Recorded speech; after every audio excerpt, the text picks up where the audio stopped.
I crouched in the damp undergrowth, my hands brushing cold moss.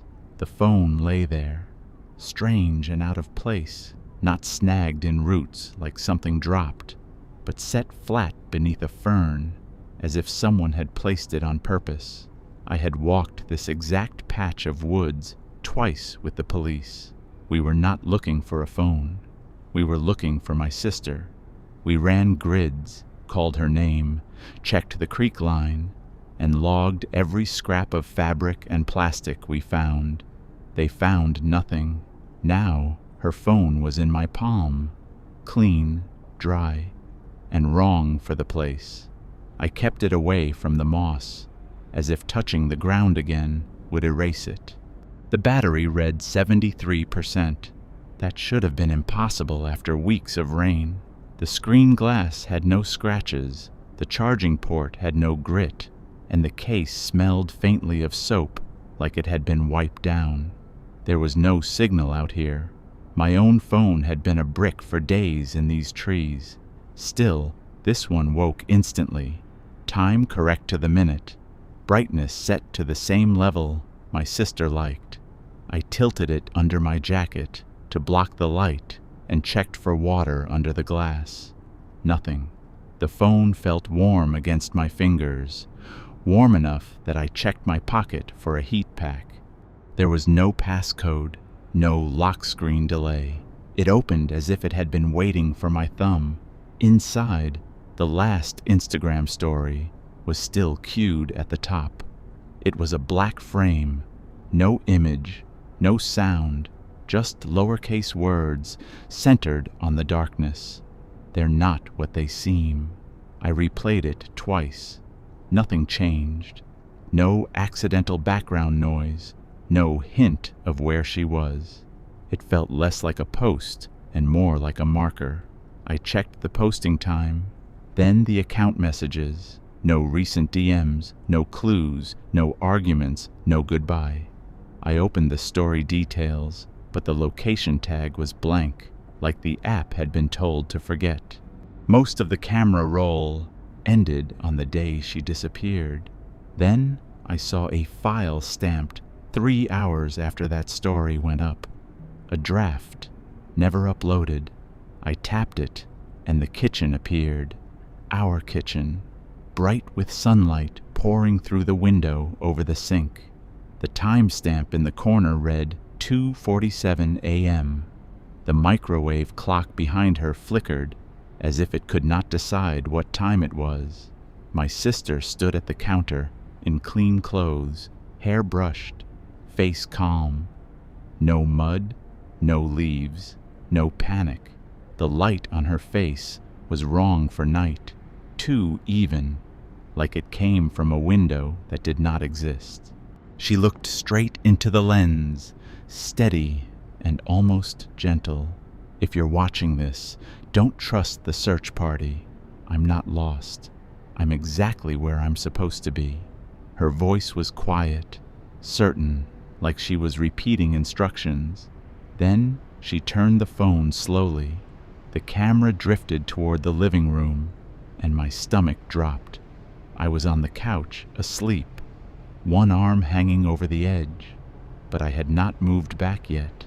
I would not return home for weeks.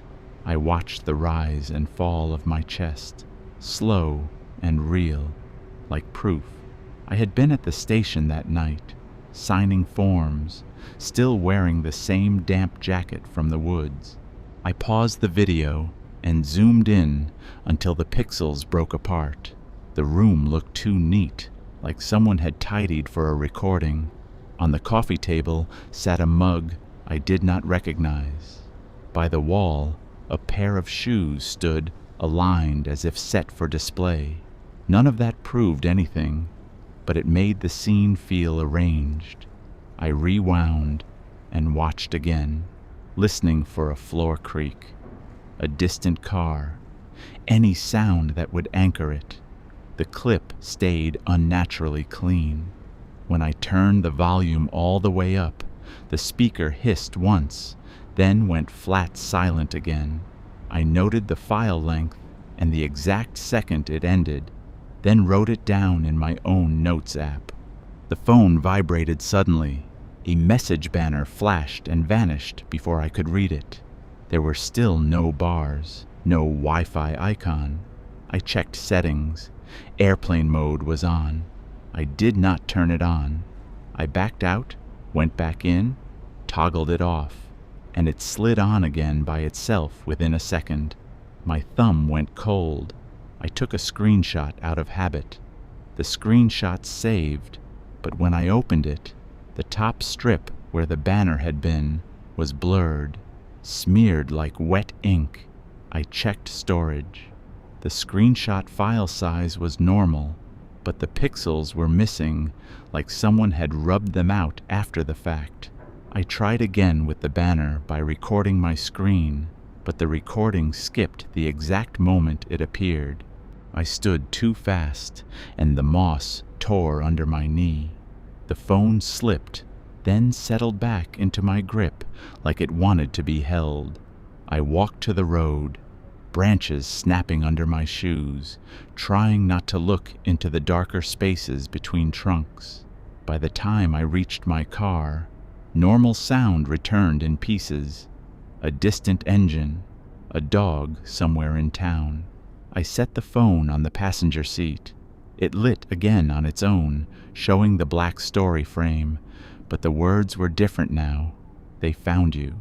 The trees behind the windshield looked normal again, which made the phone's glow feel even more unnatural. I drove home with the screen facing up on the dashboard, the glow faint but constant. Every few minutes it dimmed, then brightened again, as if it was keeping time. When I turned the radio on, it spat one burst of static and fell silent by itself. At the house, everything looked ordinary.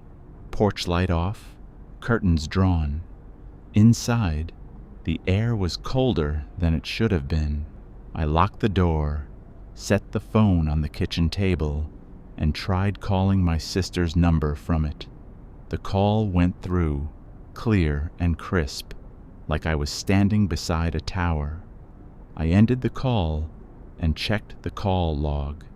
It showed a completed call, with no duration at all. In the kitchen, I watched the screen like it might change if I blinked. The battery dropped fast, 73 to 50 to 20, like a countdown that had started the moment I crossed the threshold. At 1% it stopped, holding that last digit as if it refused to die. The overhead light flickered once, not a full outage, just a brief stutter. In the window glass, my reflection looked normal. The phone's reflection did not. It showed the screen still lit, still on the draft video, though in my hands the phone was black. I turned the phone over. The back camera light flashed once, like a blink. Then the screen went black. I sat at the kitchen table with the phone in front of me and treated it like evidence, not comfort. I wrote the time on a pad, then wrote it again beside the phone's frozen 1%. I did not plug it in. I did not connect it to Wi-Fi. I did not wipe the screen. I kept my hands flat on the table so I would not fidget and rewrite the moment in my head later. The house made its normal sounds, refrigerator cycling, pipes settling, but the window glass kept giving me that wrong reflection from earlier.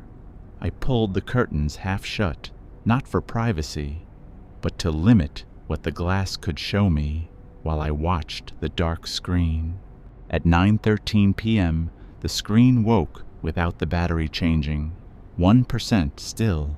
A new draft appeared in the gallery, dated 2 minutes in the future. The thumbnail showed my front door from inside the hallway, framed exactly the way a person would stand if they were waiting for someone to arrive. I pressed play with the sound down.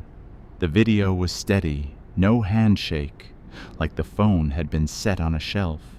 Outside the door, the porch light was off, yet the peephole shone with a dim gray glow. as if the night had its own backlight. I checked the actual door across the room. Nothing moved. The chain was still latched. The phone kept playing anyway. A shadow moved across the peephole, slow and close, not like a person walking past, but like something leaning in and then pulling back. The doorknob did not turn. There was no knock. The clip ended with 2:47 a.m. stamped in the corner, even though my wall clock still read 9:13. I wrote the length down, 12 seconds, then wrote the timestamp beside it in heavier ink. When I replayed it, the shadow crossed at a different speed, as if the file could not agree with itself. The rest stayed identical, the same faint glow, the same still air. I stopped replaying and stared at my door until my shoulders loosened again. I made my first rules in ink, so I could not pretend later that I had not. I would not open the door for anything while the phone showed 2:47. I would not answer calls from it. I would not take it to the police yet. I needed it to keep doing what it was doing, and I needed my choices to stay clean. I set my own phone beside it, camera face down, recording audio of the kitchen. If the house changed, I wanted 2 records. Then I put my keys in a bowl and did not touch them again, as if metal could carry permission. The phone stayed at 1%, patient and bright. I kept listening for a second vibration, but the room stayed ordinary for a full minute. At 10:02, the phone vibrated, once, twice, then stopped. No banner appeared.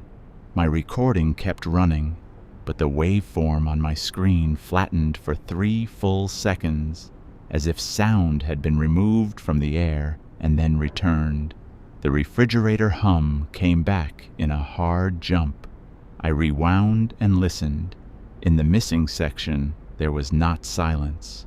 There was a blank cut that did not match the rest of the file, like someone had edited the room. I did not understand how that was possible, but I understood that the phone had reached beyond the screen. I wrote down the exact time the cut began and ended. My hands stayed steady only because I forced them to. A new note appeared in the Notes app on my sister's phone. It was not in her voice, but it used her lowercase. They watched the watchers. The cursor blinked at the end, waiting for an answer. I did not type back. I opened drafts again and saw a second clip, the hallway outside my bedroom. The angle was low, like the phone had been placed on the floor near the baseboard. At the far end, my bedroom door stood half open. The darkness inside looked thicker than the hallway, like fabric hanging just past the frame. I checked the real hallway from my chair. My bedroom door was closed. The draft did not care. The hallway clip ran for 20 seconds. Nothing moved until the last 3. Then the bedroom door swung wider by itself. Slow, steady, no jerk, as if a hand pulled it. At the same moment, my own phone on the table clicked once, like a camera shutter, even though its screen stayed black. The draft ended on a single frame where the doorway was empty, but the space inside was not, as if the darkness had weight and leaned toward the hall. I rewound. On the second playthrough, the shutter click happened earlier, before the door moved, like the timing had shifted to meet my attention. I stopped the video and let the last frame sit there, refusing to blink. I forced myself to stand and check the hallway in person.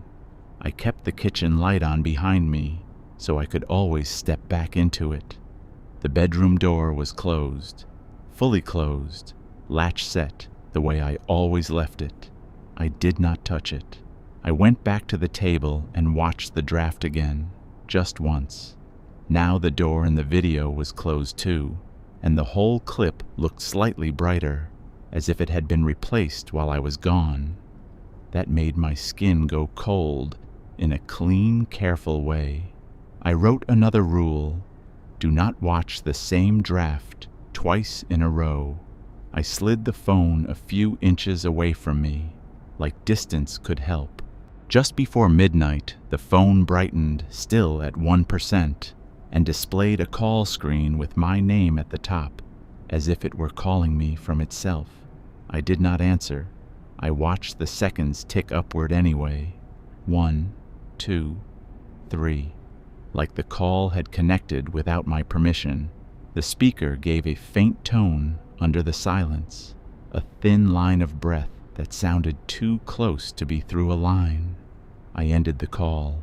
The log showed I had talked to my own number for 0 seconds, the same impossible record as before.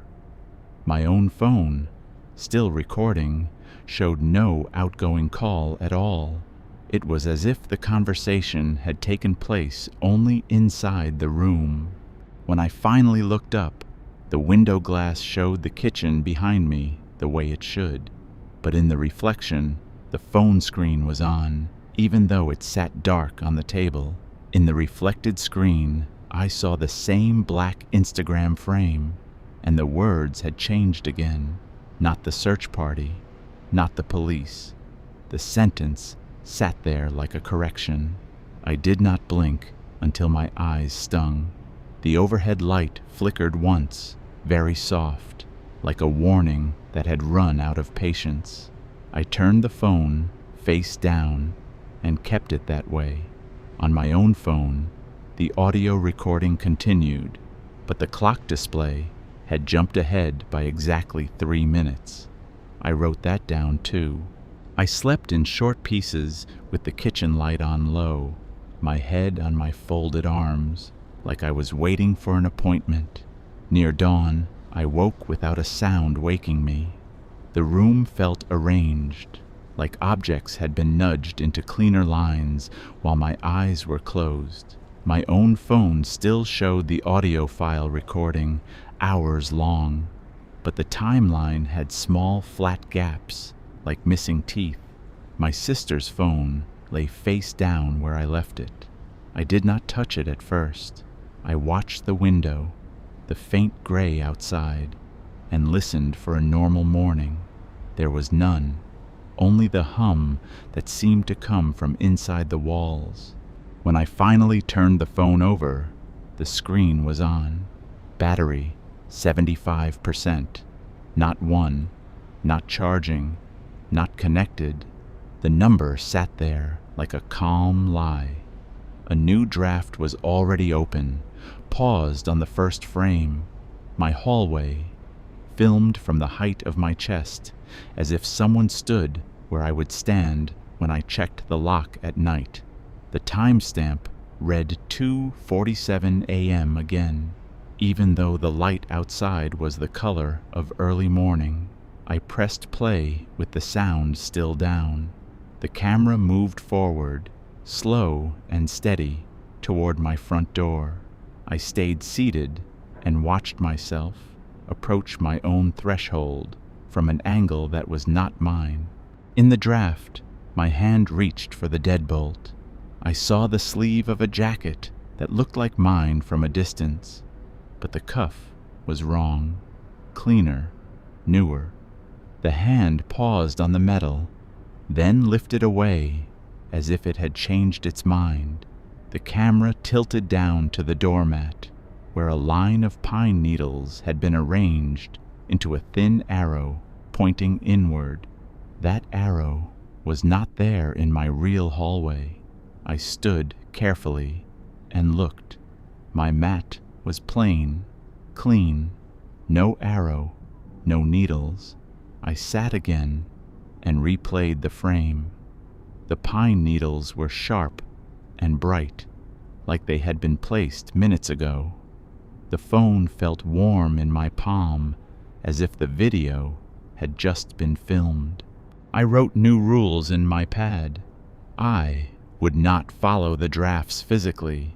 I would not go to the woods alone. I would not show the phone to anyone until I had copied the files. I tried to copy them by connecting the phone to my laptop, but the cable did not register.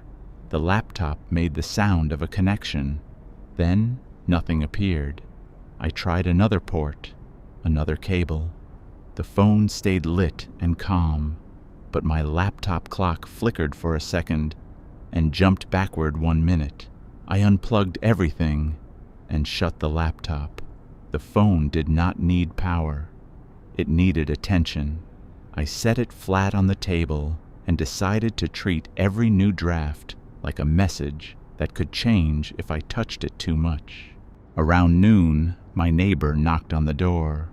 I heard it through the house, slow and polite. I did not answer, not yet. I watched through the peephole without opening the door. It was him, holding a small package, looking ordinary. He knocked again, then looked down at his phone as if checking the time. He raised his eyes to my door and spoke my name once, quiet. I could not hear the words, but I could read the shape of them.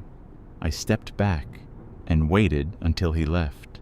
When his footsteps faded, my sister's phone buzzed once on the table. A new draft appeared, dated 2 minutes earlier. It showed my neighbor at my door from inside the hallway. In the video, he did not hold a package. He held my sister's phone in his hand. I stared at that frame until my breathing slowed again. In the draft, my neighbor's face was the same, but his eyes kept shifting toward the camera like he knew he was being watched. He leaned closer to the door and said something. The draft had no sound, yet the subtitles field at the bottom filled itself in. One line of text, clean and centered. Tell him not to show it. The line stayed for 3 seconds, then disappeared. I checked the real hallway. Empty. I checked my own phone. No new messages. The neighbor had not texted. I sat down and wrote another rule. Do not respond to anyone on the same day a draft includes them. It felt superstitious as I wrote it, but the house had already proved superstition could behave like physics. That afternoon, I tried a different kind of copy. I set my own phone on a stand and filmed my sister's screen while I played each draft once. It was crude, but it was something the phone could not edit easily. The first draft filmed cleanly. The second did too. On the third, my camera recorded only black, though my eyes could see the hallway clip playing. I stopped, checked settings, cleaned the lens, tried again. Black again. When I aimed my camera away from the sister's phone, it recorded normally. When I aimed it back, the image went dark, as if the screen did not exist. My skin prickled in a careful way. The phone was deciding what could be duplicated. Near evening, the Instagram story on my sister's account changed without being posted. I did not refresh. I did not touch the app. The story bar simply lit as if there was something new. The frame was still black, but the words were longer now, broken into 2 lines. They watch the watchers, and they borrow the ones who look back. I stared at that phrase and felt it settle into the room, not as a warning, but as a description of a rule that had already been in place before I found the phone. I opened her profile page and checked the story views. The list was blank, like no one had watched it, yet the view count number kept climbing by itself. 1, 2, 3, like someone was watching from a place that had no username. At 8:19 p.m., my own phone rang. The caller ID showed my sister's name. My throat went tight, but I did not answer. I let it ring until it stopped. The call log on my phone showed nothing. No missed call, no record. I opened my carrier app and saw no activity. I sat still and listened. The house held its breath. Then my sister's phone lit up and displayed a completed call, duration 0 seconds, as if it had called me and decided I did not deserve proof. Under the call entry was a location pin icon with no label. I tapped it, and the map opened to a point at the edge of the woods. The same area we had searched. The pin pulsed like a heartbeat. I did not go. Not yet. I watched the map until the screen dimmed. The pin kept pulsing, even in the dim, like it had its own light. Outside, the streetlights came on, and the windows turned into mirrors again. In the reflection, I saw myself sitting at the table, shoulders rounded, a phone in front of me. But the reflected phone was upright, as if held by someone else. I lifted my eyes to my own hand. They were flat on the table. The reflected hands were not. They hovered over the screen, scrolling, choosing.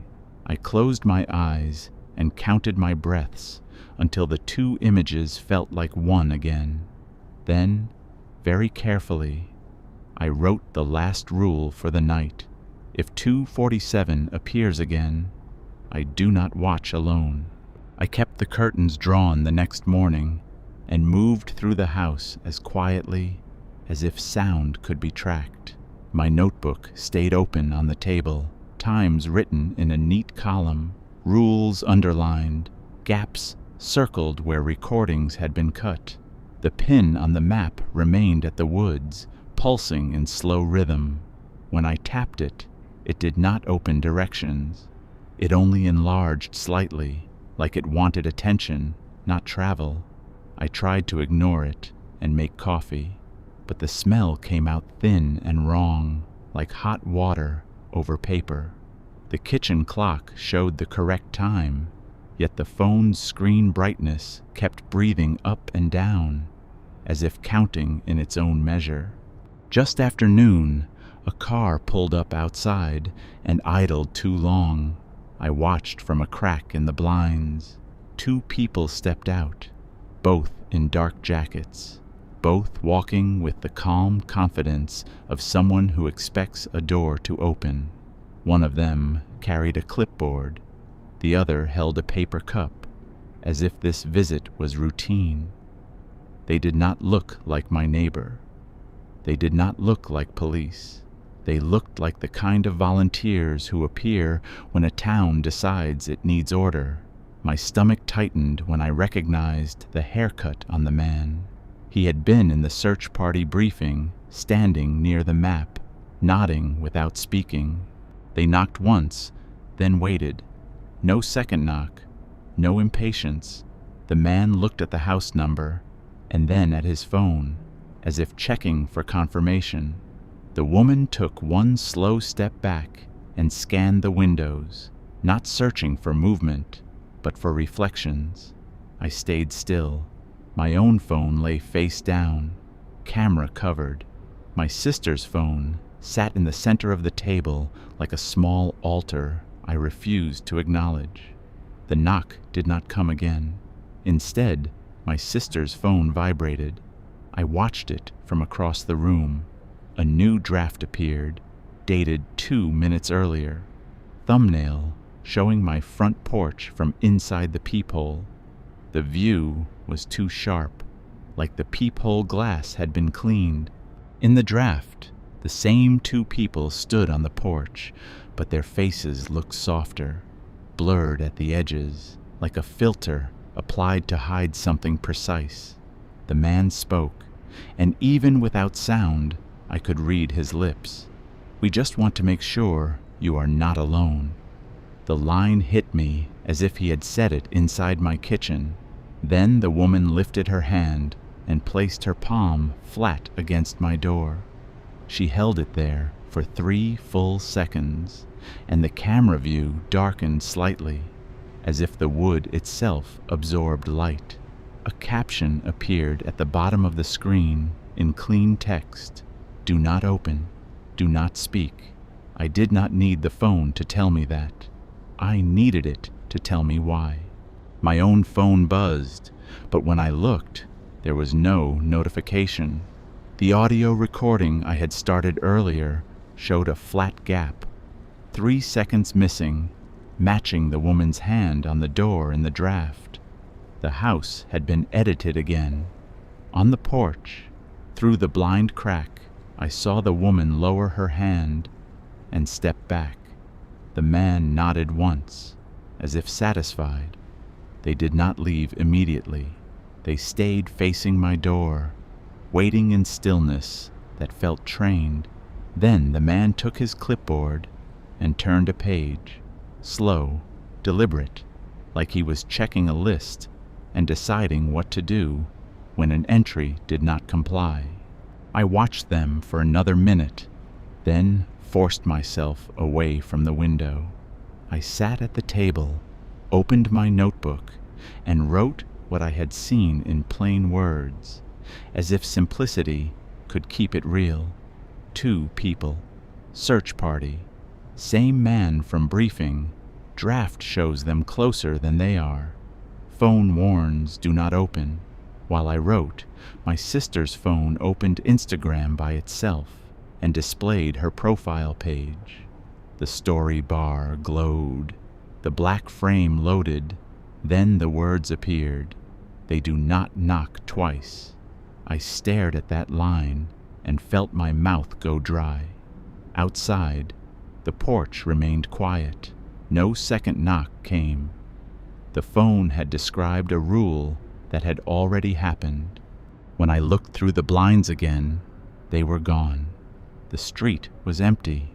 Their car was not at the curb, but my porch light, which I had not turned on, was glowing faintly in daylight, as if the bulb had been persuaded to work against its purpose. I checked the switch. It was in the off position. I unscrewed the bulb with a towel and set it on the counter like evidence. The light outside still glowed, now as a dim circle with no source, a pale stain on the porch ceiling. My sister's phone vibrated once, and the battery dropped from 75 to 60, as if it had paid a price to show me that. A new draft appeared, longer than the others, filmed from my living room. The camera angle was wrong, too high, like someone stood on a chair. I pressed play without sound. The room looked the same, but the arrangement was subtly different. My couch faced a different wall. My family photos were shifted an inch to the left. Then the camera panned slowly toward the window, and in the glass, I saw a reflection of the 2 people standing behind the camera, inside my house, not outside, inside. The woman's hand lifted, pointing toward the table, toward the phone. The video ended before she touched anything. I sat very still and kept my hands where the camera could not have imagined them. I told myself to leave, to take my notebook and my keys and go to a hotel in a brighter part of town. I stood, walked to the entryway, and put my hand on the doorknob. The metal was colder than it should have been. My sister's phone buzzed again and displayed a map route without me asking. The route began inside my house and ended at the pulsing pin in the woods. It did not show roads. It showed a thin line through yards, over fences, across places no one walks in daylight. At the top of the screen, a small timer appeared. 2:47. It was counting down. It was hours away, yet my stomach reacted as if it was minutes. I stepped back from the door and wrote the new rule with a slow hand so I could not argue with it later. If they come, I do not open. If the phone shows them inside, I do not chase the proof. I sat at the table and turned my own phone on record again, then set a small kitchen mirror beside my sister's phone, angled toward the window. If reflections lied, I wanted to catch the lie with more than one surface. Outside, the dim circle on the porch ceiling remained, pale and steady, like someone had left a thumbprint of light. I watched it until my breathing matched its rhythm, and I waited for the house to decide what came next. The day dragged in slow motion toward the evening, and the countdown on the map kept returning whenever the phone woke. I tried to eat something simple, but the taste did not land right, like my mouth had forgotten how meals worked. I filled a glass of water and watched the surface for movement, because after enough drafts and reflections, even still water felt like a screen. I cleaned the kitchen table twice without meaning to, pushing crumbs into perfect lines, aligning objects as if order could hold the house in place. My sister's phone stayed near the mirror I had set beside it. In that mirror, the room looked normal until I stared too long. Then, angles began to feel off, like the house was slightly rotated in the glass. At 6:34 p.m., the phone displayed a new draft, but this time it was not my house. It was the woods, filmed close to the ground, lens inches above wet leaves. The camera moved forward through ferns, slow and steady, as if carried in a careful hand that did not want to slip. There was no sound. The timestamp read 2:47 a.m. Again, a pale strip of light ran between the trees ahead. Not a flashlight beam, not moonlight, something thinner, like fog that had learned to glow. The camera paused at a patch of moss shaped like a shallow bowl. In the center sat a small object wrapped in plastic. The frame held on it with the patience of an instruction. I replayed the draft once and forced myself to treat it like a map. The plastic bundle sat beside a dead branch that forked into 3 points like a claw. Behind it, the bark of a pine carried a pale scar, a strip where the surface layer had been scraped off. Those were landmarks, real ones. I opened my notebook and sketched them quickly. Then I wrote a rule I did not want to write. I do not go at night, but I do go before the timer hits 0. The phone vibrated as if in agreement, and the battery dropped 5% in one jump. The mirror beside it fogged slightly. Though the room was warm, I wiped the glass. The fog returned in the same oval shape, like a breath left from the inside. I packed like I was going on a short, careful errand. Boots, flashlight, a power bank I did not intend to use on the phone, only on my own. A marker, a small pocket notebook in case I lost the big one. I left my own phone recording audio in the kitchen, then started a second recording in my pocket because gaps were now part of the pattern. I placed my sister's phone in a plastic bag to protect it from moisture, and the bag tightened around it as if vacuum sealed. For a moment, I thought I had tied it too tight. Then the phone screen lit through the plastic, and the bag loosened by itself, like it had decided to breathe. I drove out before full dark, following the last safe stretch of daylight. The town looked normal from behind the windshield, people moving, porch lights coming on, dogs barking at fences, all of it ordinary. That ordinary world made the phone in my passenger seat feel even more unnatural. The screen stayed dark until I reached the edge of the woods. Then it woke and showed the route again. No roads, only a thin line cutting through private yards and into trees. The countdown read 1:12:19.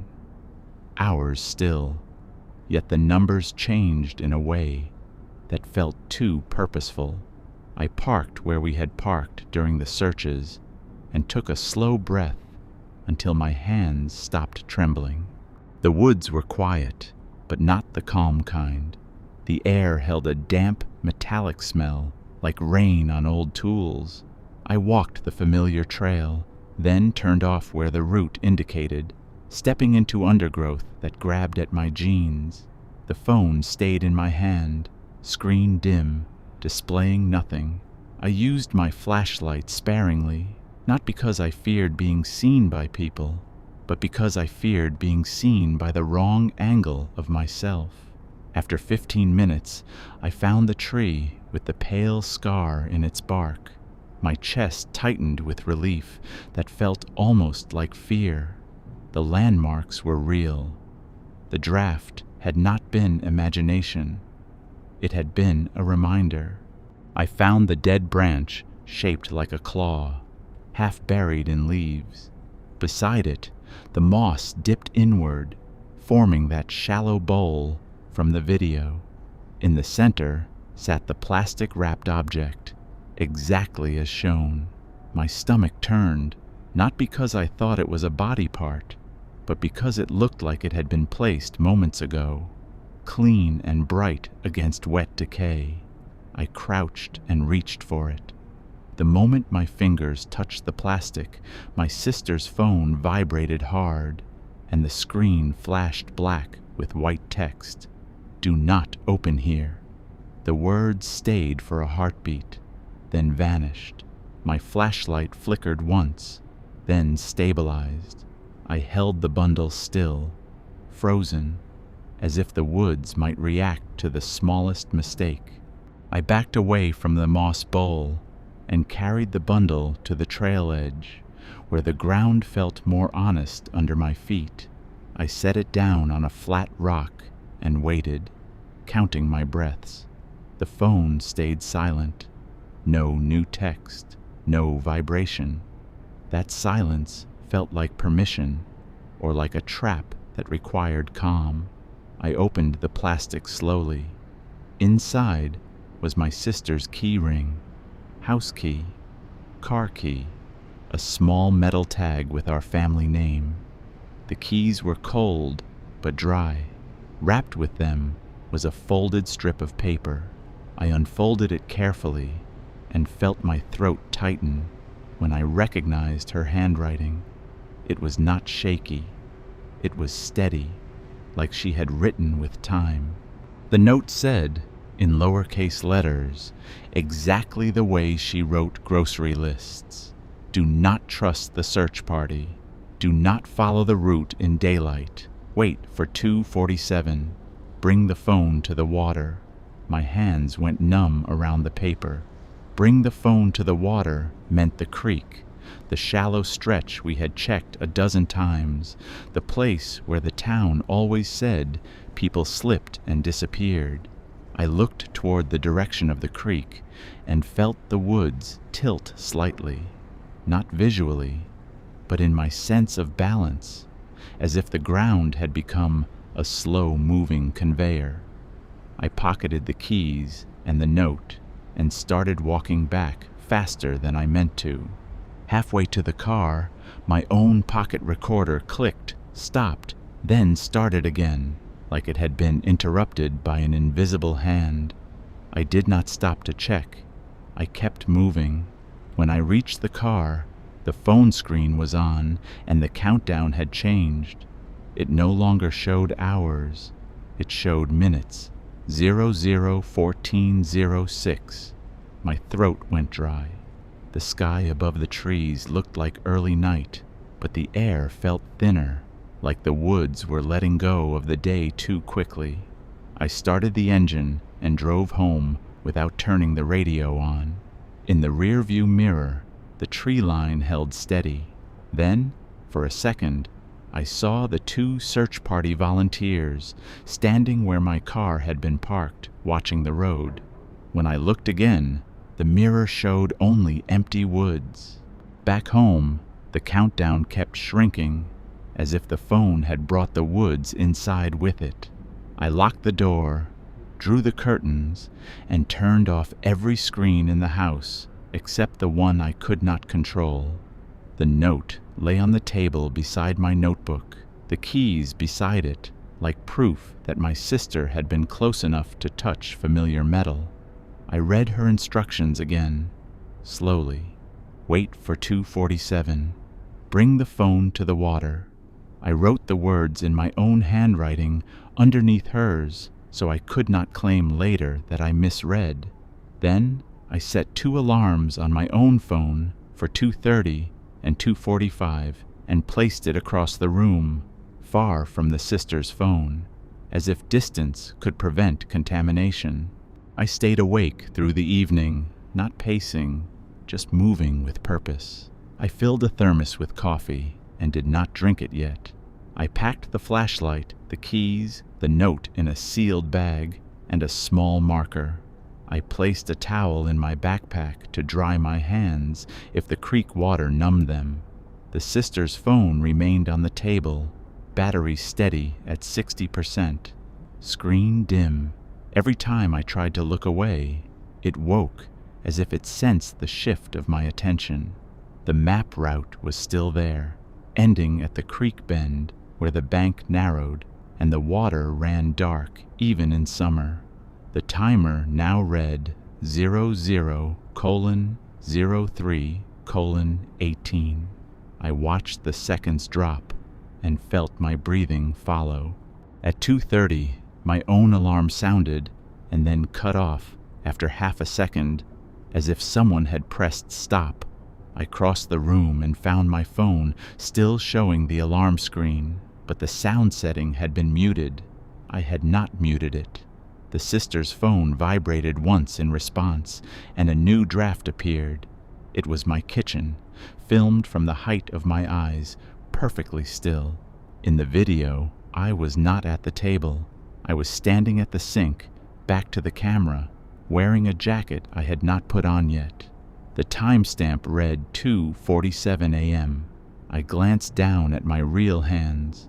Empty. No jacket. No movement. I watched the draft to see what I would do next, and felt a quiet dread settle like dust. In the draft, the me at the sink turned his head slightly, just enough for the camera to catch the edge of a cheek. He did not look like a ghost or a stranger. He looked like an accurate copy, calm and intent.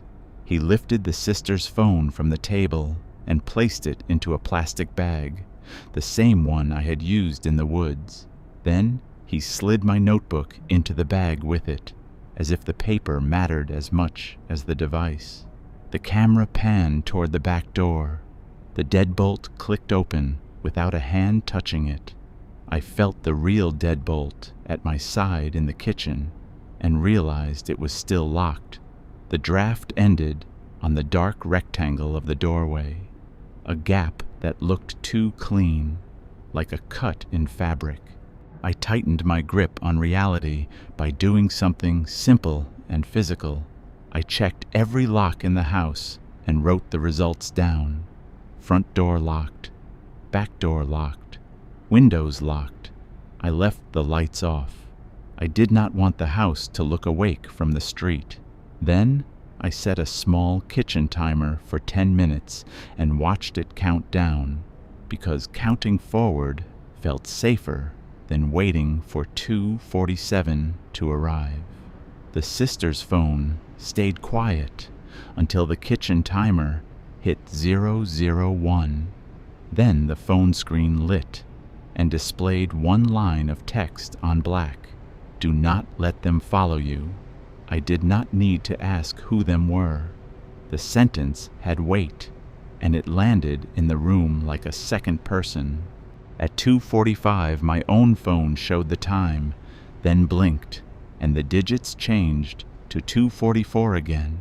The seconds kept moving forward, but the minute repeated, like a record skipping. I watched it happen twice, then stopped looking. I checked the wall clock. It had stopped entirely. The microwave clock flickered between 2:46 and blank. The sister's phone did not flicker. It sat steady and calm, as if it belonged to a different current. The map route opened by itself. The pin at the creek pulsed faster, matching my pulse. A new draft appeared and began recording without my touch. It showed my front porch from inside the peephole. The two volunteers were there again, standing too close, faces blurred at the edges. They were waiting in silence. I did not go to the door. I did not look through the real peephole. I watched only the draft, because the draft was the only thing that had admitted it was lying. In the video, the woman lifted her hand as she had before, but this time her palm was wet, glistening, as if she had dipped it in creek water. She pressed it to the door, and the image darkened around her fingers. A caption appeared at the bottom, clean and centered. "We can help you carry it." The man nodded once, slow, reassuring. Then his mouth formed words without sound. "We found her phone."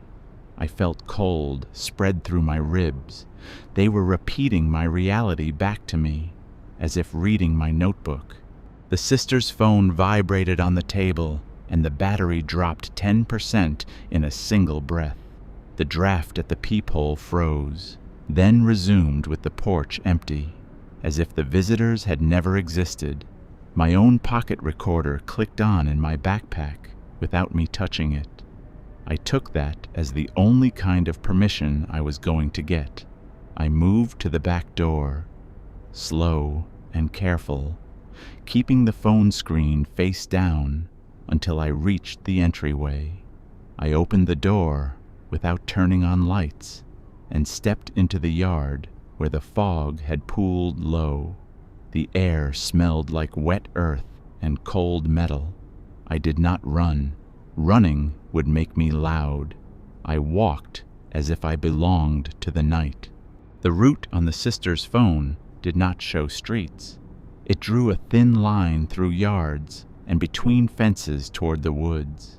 As I walked, porch lights behind me clicked on one by one, not bright, just faint glows, as if the neighborhood was waking in pieces.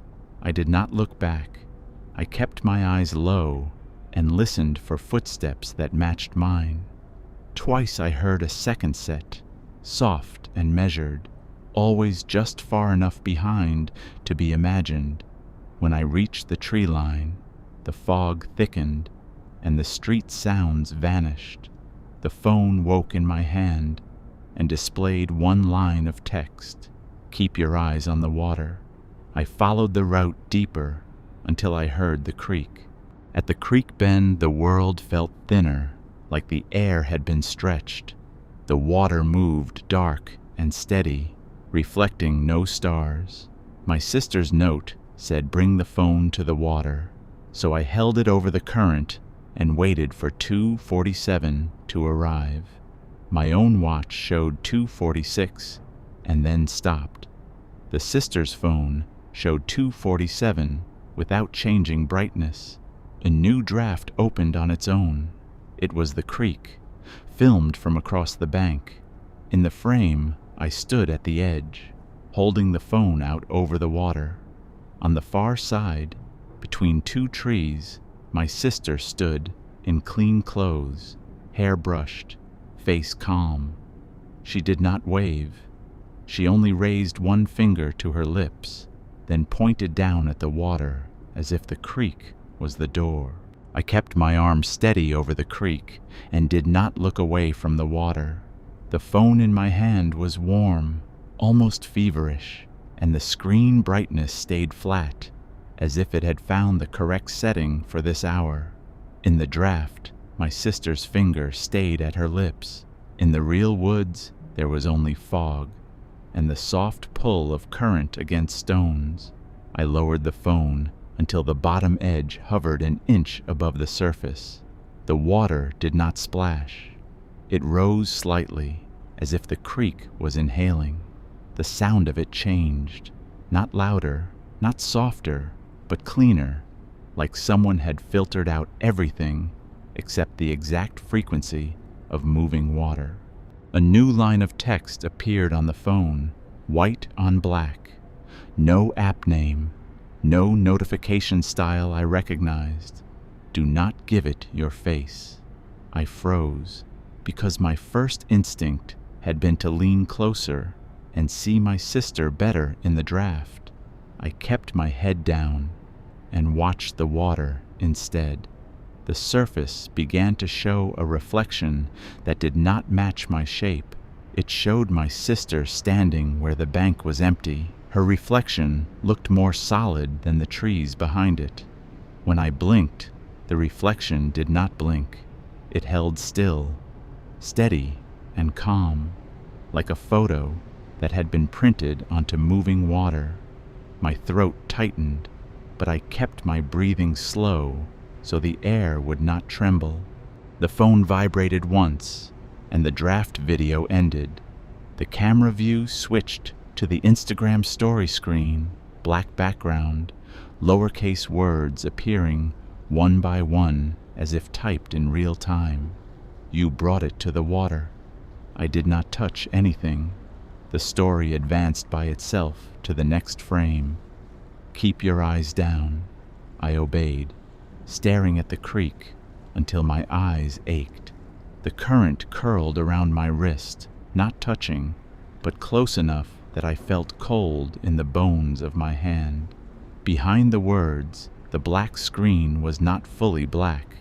It held a faint grain, like night sky without stars, and within it, a subtle movement that made me think of depth. Another story frame loaded. You can trade one thing.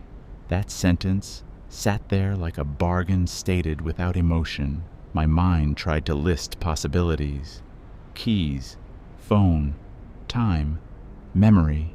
My sister's note had said wait for 2:47, but it had not said what would be asked. The water reflection shifted, and for a moment I saw myself sleeping on the couch again. The impossible image from the first draft, as if the creek was showing me the version of my life it had already stored. I realized then that the phone was not the only device recording. The water was doing it too, holding footage in the dark. The next frame appeared with a single instruction: drop the keys. I did not want to. Those keys were my proof, my anchor, the only solid thing my sister had left behind. But the phone's battery number jumped without warning, 60 to 40 to 20, as if it was losing patience. I took the key ring out slowly, held it above the water, and hesitated long enough to feel shame at my hesitation. Then I let go. The keys fell with a small, neat splash and vanished instantly, not sinking slowly, not flashing in the moonlight, simply erased as if the creek had swallowed them whole. The water surface smoothed itself in a second. The story advanced again. Now listen. I expected a voice. I expected my sister's. Instead, I heard a soft, thin sound from the phone speaker, a tone that wavered like someone humming through a closed door. Under that tone, I heard footsteps on wet leaves, slow and measured, approaching from behind me. I did not turn. I kept my eyes on the water and forced my shoulders to stay loose. The footsteps stopped a few feet away. The humming from the phone deepened slightly, like the device was matching the presence behind me. The air around my neck felt colder, as if a shadow had leaned in to read over my shoulder. The phone screen changed to a draft video again, and I understood why it wanted my eyes down. The draft showed the bank from behind me. In that view, the two search party volunteers stood at the tree line, faces blurred, both holding flashlights pointed at the ground, never at me. Between them stood my sister, clean and calm, hands folded in front of her. She did not look at them. She looked at the water. The volunteers took one synchronized step forward, like they moved on a shared breath. In the real woods, the footsteps behind me shifted, careful, as if someone had mirrored the draft exactly. A caption appeared over the draft, crisp and centered. "Do not answer your name." In the real air, a voice spoke softly behind me, using my name once, the way a volunteer might, gentle and practiced. I kept my mouth closed. The phone tone rose and fell, like it was testing the silence in my throat. The voice tried again. Same calm, same distance. I did not turn. The creek reflection rippled, and for a moment my sister's reflection lifted her hand, palm down, pressing an invisible surface, telling me to stay. The voice behind me stopped. The silence that followed felt less like safety and more like a decision made elsewhere. The phone battery dropped to 1% again, and the screen brightness tightened like a narrowed eye. The story reappeared. Black frame, new text. Last upload. I did not touch the screen, but the app opened the camera as if it was preparing to record. The preview showed only darkness, even though my eyes could see the creek. A small red dot appeared at the top corner. Recording. The phone tilted in my hand without my intention, angling down toward the water. The camera found the surface and focused on it as if it recognized a face there. In the reflection, my sister's mouth moved, forming words I could not hear. The phone wrote them for her on the black story frame. I can come back once. The final line appeared a second later, but you will be the one they lose. The red recording dot stopped. The screen went black and stayed black. No glow, no percent, no pulse. In the creek, the reflection of my sister faded like breath on glass, leaving only my own shadow bent over the water. Behind me, the presence retreated with the same measured footsteps, slow and quiet, as if it had collected what it came for. I stayed at the bank until my hands stopped shaking. Then I walked home without the keys, without the phone's light, and without any proof that would convince another person. The next morning, my sister's Instagram story was gone. On my own account, there was a new highlight titled 247, with one black frame that read, in lowercase, "I'm exactly where I'm supposed to be." In the morning, I drove to the station with my notebook open on the passenger seat, ready to repeat the facts like a report. The lobby smelled like old coffee and wet coats.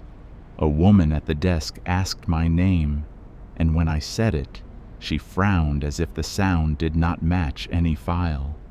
I spelled it for her. Hearing the letters out loud made my stomach tighten, like I was reciting something I had borrowed. I showed her the note in my sister's handwriting. She held it too long, then asked who my sister was.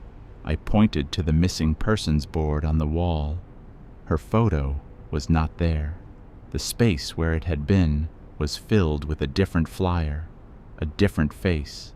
I asked for the detective who had taken my statements. The woman checked her screen and said there was no record of my visits. Then, without looking up, she said they had located a woman near the creek before dawn, alive, disoriented, no ID. She called out a name that was mine. At the hospital, a nurse led me down a quiet hallway and stopped at a room with the door half closed. Inside, my sister sat on the bed in a clean gown, hair brushed and neat. She looked up when I entered. eyes calm and tired, and for a second I thought the bargain had been mercy. Then she smiled in a way I did not recognize and said my name softly, like she was confirming an entry on a list. I stepped closer, and she leaned back, polite, uncertain, as if my body meant nothing to her. When I told her who I was, her expression did not change. She turned toward the window and said, in the same lowercase certainty from the drafts, "I'm exactly where I'm supposed to be." On the bedside table, her phone was charging. The screen was black. The battery read 73%. I checked my own lock screen. Under me, it showed her name. "The city is quiet now. You should be too,"